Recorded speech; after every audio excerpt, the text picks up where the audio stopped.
Mga butcher, ito pala yung ano, tupa galing New Zealand. Panoorin nyo kung paano ito iwain para may matutunan naman kayo mga kabutcher. Iba na pala yung page ko, wala na akong page mga kabutcher. Kung gusto nyo mag-follow sa akin, yung ano ko lang, original na FB. Yung Ronald Yuja na lang. Doon nyo na lang ako panoorin mga kabutcher.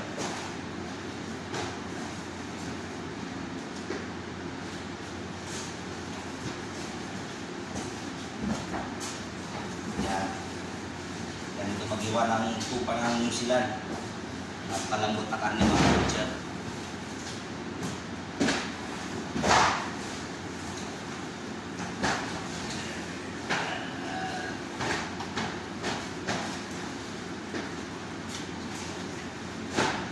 Ganyan lang yung mga kabutcher. Kung sinong gusto mag-apply, PM lang kayo, kaya message nyo lang ako, comment lang kayo dyan sa baba para ma-replyan ko kayo. Bigay ko yung agency ko, bigay ko mga kabutcher yung agency para doon kayo mag-apply para sigurado talaga mangalis kayo.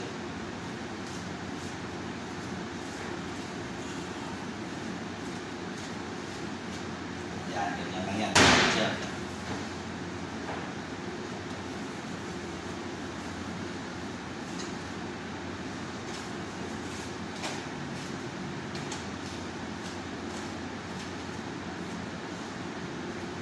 Yan. Tapos ng shoulder mga kabutcher, dito naman tayo sa may papit pa.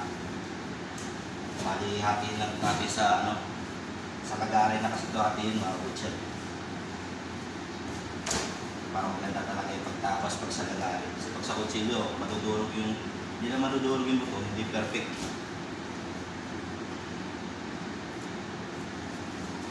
Tulad dito, hatiin dito sa gitna.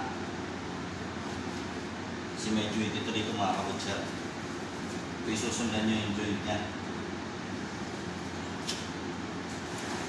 Yan. Lalagarin na ito mga kabutcher.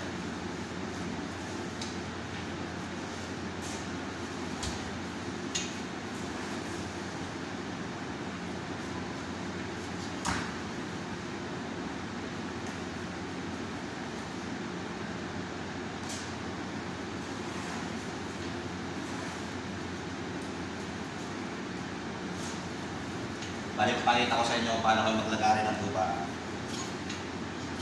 Paano ko lagari ito. Pakita ko sa isang leg.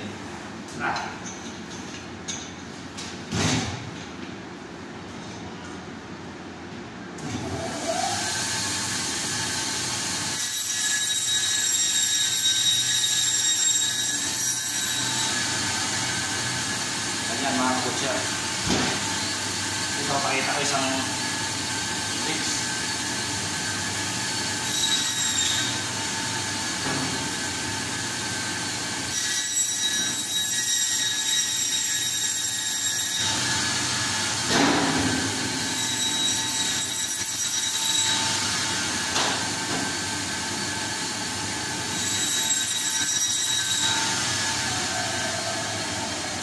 Para ito yung long chops niya, ito yung long legs.